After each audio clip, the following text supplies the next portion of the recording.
Hola, voici le balado de Indira Bessa et Stella Rose Fernandez.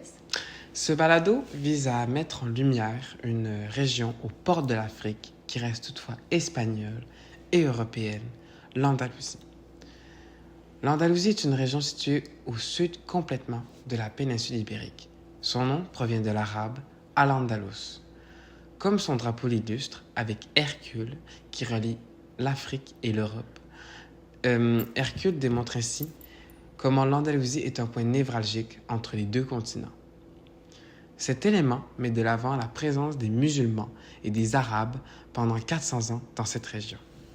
À travers les 4 villes que nous ayons visitées, c'est-à-dire Cordoue, Malaga, Séville et Grenade, l'influence arabe est présente avec la Mesquita, l'Alcazaba, l'ancienne mosquée de Séville et l'Alhambra, respectivement. Ces monuments historiques mettent en valeur ce passé et cette ancienne civilisation arabe en terre européenne. Cependant, le passé andalou ne se contente pas seulement de dynasties arabes, mais aussi des Carthaginois, des Romains, des Wisigoths et aussi de populations juives. Toutes ces entités ont laissé des traces en Andalousie, comme appris durant le cours d'histoire sur l'Andalousie, mais aussi durant nos visites. On peut penser justement à la synagogue que nous avons vue à Cordoue, mais aussi au quartier juif de Malaga qui a été récemment rénové. Durant le 20e siècle, donc durant l'ère du dictateur Franco, qui à la fin de la guerre civile a pris le pouvoir en Espagne, l'Andalousie était une région très rurale et très peu développée. Tellement peu développée que l'Espagne exportait ses olives brutes vers l'Italie. C'est pour cette raison que l'on associe encore beaucoup la bonne huile d'olive à l'Italie, alors que les olives étaient espagnoles. Comme les industries étaient en Italie, les olives brutes arrivent en Italie pour y produire ainsi de l'huile. Et cette information, c'est notre professeur d'économie Charla qui nous l'a dit. Après la chute de Franco, donc c'est-à-dire à sa mort en 1975, l'Andalousie n'a pas vécu la période de la Movida, qui est une période d'expansion culturelle et de liberté culturelle. Cette période, elle s'est souvent déroulée dans les grandes villes, donc on peut penser à Madrid et Barcelone, et c'est vraiment une période où la jeunesse a pris beaucoup d'ampleur et a pris un peu le pouvoir, notamment sur la culture en créant des chansons, et on a vraiment permis de libéraliser l'art. Cependant, cette période ne s'est pas rendue jusqu'en Andalousie, qui s'est d'abord ancrée dans les traditions principalement. La Constitution de 1978 met en lumière que les régions espagnoles ont le droit à plus d'autonomie avec le fédéralisme. Ainsi, l'Andalousie a plusieurs champs de compétences qui est à elle. On peut penser notamment à l'éducation, au ministère de la Santé, mais certains champs de compétences restent quand même espagnols, comme l'armée, par exemple, ou la frontière. De cette façon, en 1978, pour la première fois, l'Andalousie est clairement séparée géographiquement et administrativement du reste de l'Espagne. C'est autour de cette période que le passé andalou ressurgit. Ainsi, la conception de l'idée andalouse est construite et prend de l'ampleur, notamment avec les traditions, comme la feria où nous sommes allés. Cette communauté autonome se démarque de ses voisines espagnoles, notamment sur son identité. En effet, les Andalous sont fiers de leur identité et de leur passé, mais ne sont pas forcément séparatistes, notamment comparés au Pays Basque ou encore à la Catalogne. Cette particularité met de l'avant que les Andalous sont autant fiers d'être Andalous qu'Espagnols. Or, de nombreux problèmes subsistent économiquement dans la région. Par exemple, c'est une des régions espagnoles avec le plus haut taux de chômage, s'élevant à 30% chez les jeunes de 19 à 34 ans.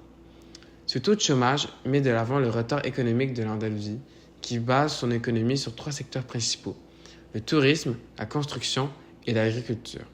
Cependant, ces secteurs sont trop dépendants des investissements étrangers. Ces secteurs économiques et le manque d'entrepreneurs locaux produisent un manque d'opportunités, tant en Andalousie qu'en Espagne. Ce phénomène provoque un exil des jeunes vers d'autres pays, à l'étranger, ou se rangent dans le fonctionnariat. En effet, travailler pour le gouvernement est une des seules opportunités pour les Andalous à avoir un bon emploi stable et un bon salaire. Les Espagnols aimeraient rester en Espagne.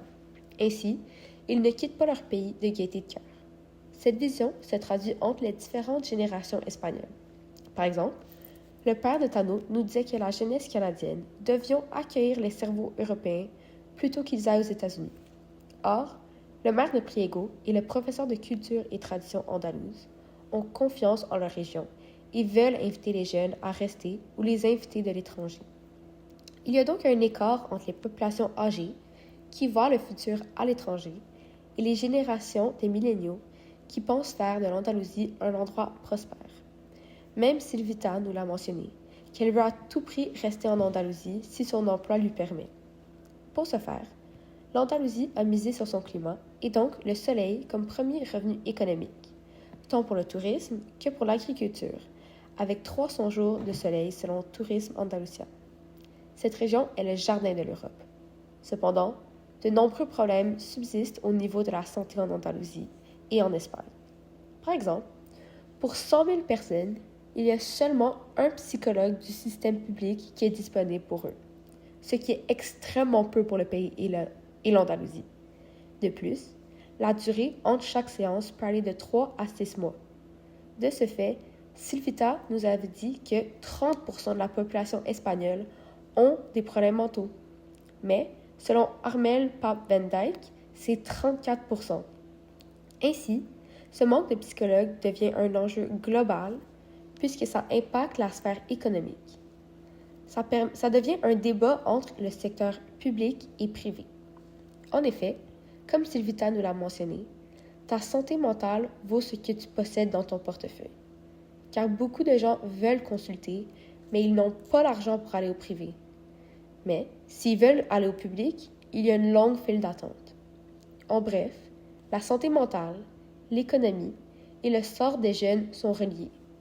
Le suicide est la première cause de mort chez les jeunes, car ce sont eux qui sont le plus anxieux pour leur avenir.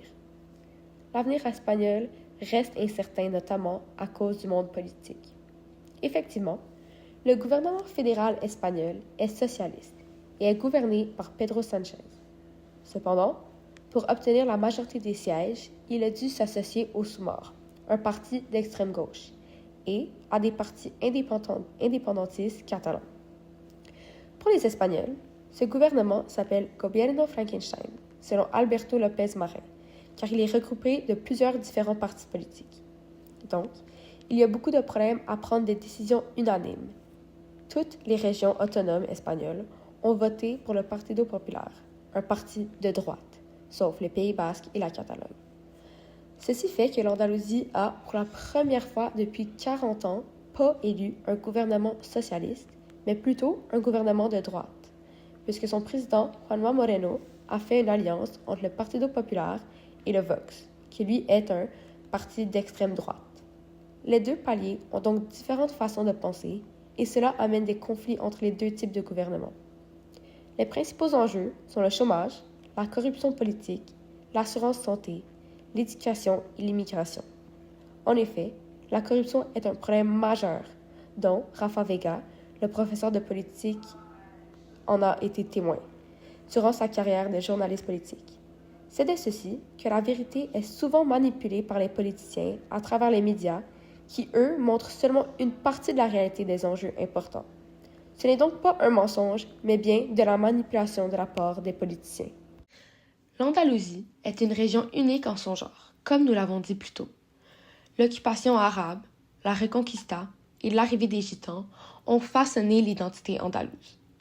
Aujourd'hui encore, ce mélange de cultures est visible dans ses traditions, sa musique, son architecture et même son économie. Pour bien comprendre ce phénomène du mélange de cultures, qui nous a vraiment inspirés et passionnés tout au long du voyage, nous allons nous pencher sur le flamenco, le tourisme et les traditions dans cette deuxième partie. Tout d'abord, le flamenco est une danse née du croisement des cultures. Et c'est sans doute l'un des symboles les plus populaires de l'identité andalouse et espagnole.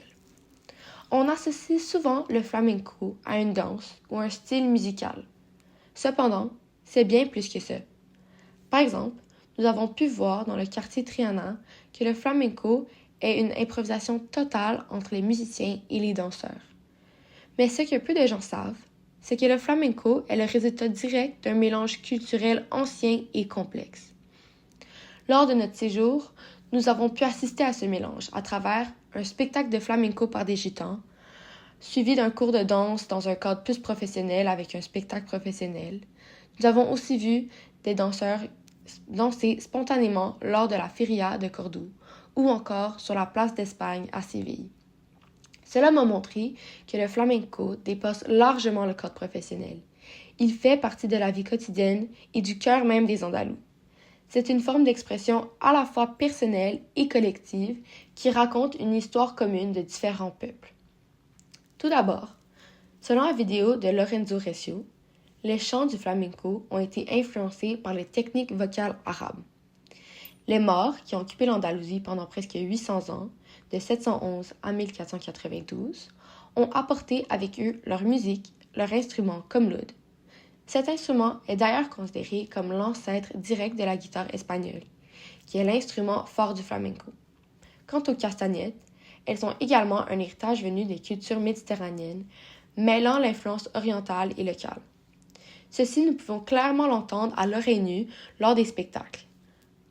Ce premier mélange musical va ensuite rencontrer la culture andalouse chrétienne, notamment les chants religieux et les danses populaires. Mais c'est l'arrivée des Gitans à partir du 15e siècle qui va véritablement, et je cite, forger l'âme et la magie du flamenco, encore une fois selon la vidéo de Recio. Ces populations venues d'Inde et ayant voyagé par l'Afrique du Nord vont intégrer leur propre tradition musicale, leur façon de danser et leur mode de vie dans ce style musical. Comme le souligne Dan, le professeur d'histoire, le flamenco est né dans les classes défavorisées où vivaient souvent les gitans. On peut conclure que le flamenco n'est pas une simple danse culturelle. C'est un symbole culturel andalou. Aujourd'hui, le flamenco représente non seulement le peuple andalou, mais aussi toute la diversité de ses racines.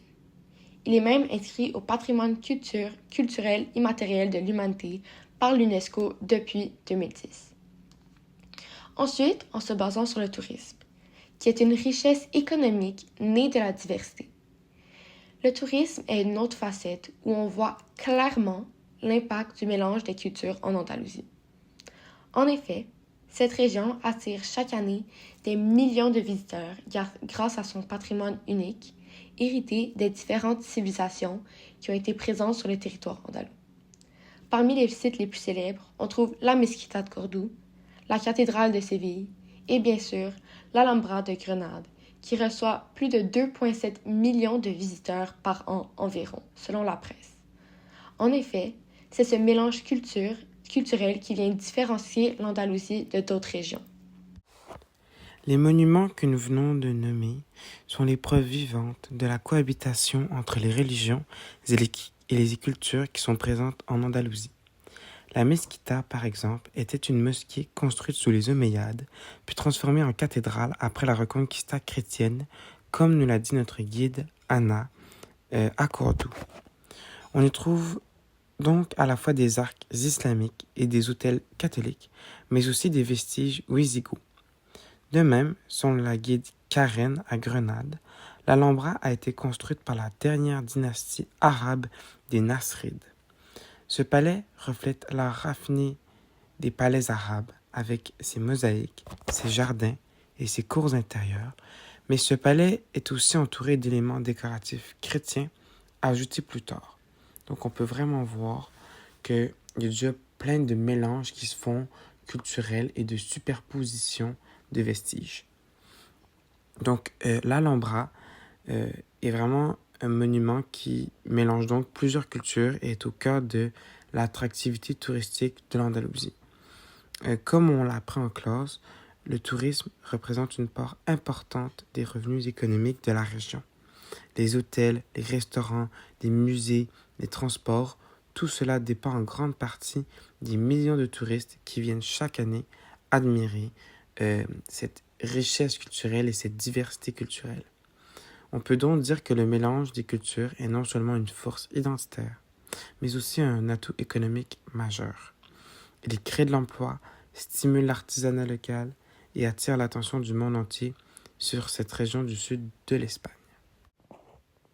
Enfin, le mélange des cultures en Andalousie est aussi visible dans les vêtements traditionnels, particulièrement ceux portés durant les férias, ces grandes fêtes populaires qui rameutent toute la ville, comme la feria de Cordoue où nous sommes allés en mai dernier. Les robes des femmes sont colorées, décorées de volants, souvent accompagnées de fleurs dans les cheveux et de châles brodés. Ces vêtements que l'on pourrait croire typiquement espagnols sont en réalité un mélange de plusieurs cultures.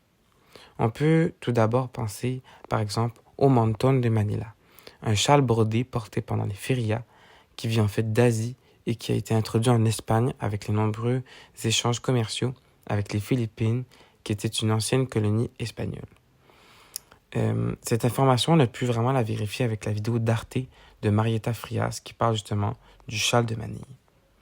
Ce vêtement, qui était d'origine asiatique, a ensuite été adopté et adapté en Andalousie, notamment par les femmes andalouses qui l'ont intégré à leurs habits de fête. On a pu voir le mantón de Manila lors du cours de traditions et cultures andalouses, lorsque Sylvia l'a porté, mais aussi à Séville où de nombreuses boutiques en vendaient. De plus, on peut voir que les tissus colorés, les broderies fines et les motifs floraux rappellent fortement les arts orientaux, notamment ceux développés pendant la période arabe. Les Arabes ont introduit en Espagne des techniques de tissage, des matériaux précieux comme la soie et un goût pour les décorations raffinées. On peut voir que à l'Alhambra, il y avait beaucoup de motifs de fleurs et vraiment ce raffinement et cette précision pour intégrer les fleurs tant dans l'architecture a aussi déteint sur le style vestimentaire. Donc, durant les férias, les femmes andalouses portent donc des vêtements qui évoquent à la fois l'Orient, mais aussi quand même cette culture andalouse. Pour conclure, à travers les vêtements et le tourisme, j'ai vraiment été fasciné de voir que le mélange des cultures est un élément central au sein de la culture andalouse. C'est-à-dire que l'Andalousie n'est pas l'Andalousie sans l'influence arabe, sans les gitans, sans la chrétienté, sans être espagnol. Ainsi, être andalouse, c'est être un peu de tout de ces différentes cultures. Et c'est vraiment ce qui m'a fasciné le plus, c'est-à-dire que c'est omniprésent, tant dans la nourriture, l'architecture, la façon de parler, que la façon d'agir, c'est-à-dire qu'ils sont très différents des autres Espagnols, notamment à cause de ce mélange culturel. Et c'est vraiment cela qui m'a fasciné, puisque c'était omniprésent partout et tout le temps. Et je pense que je garderai toujours un peu de ce côté andalou en moi, puisque je pense qu'ils ont pris le meilleur de toutes les cultures qui sont passées sur le territoire.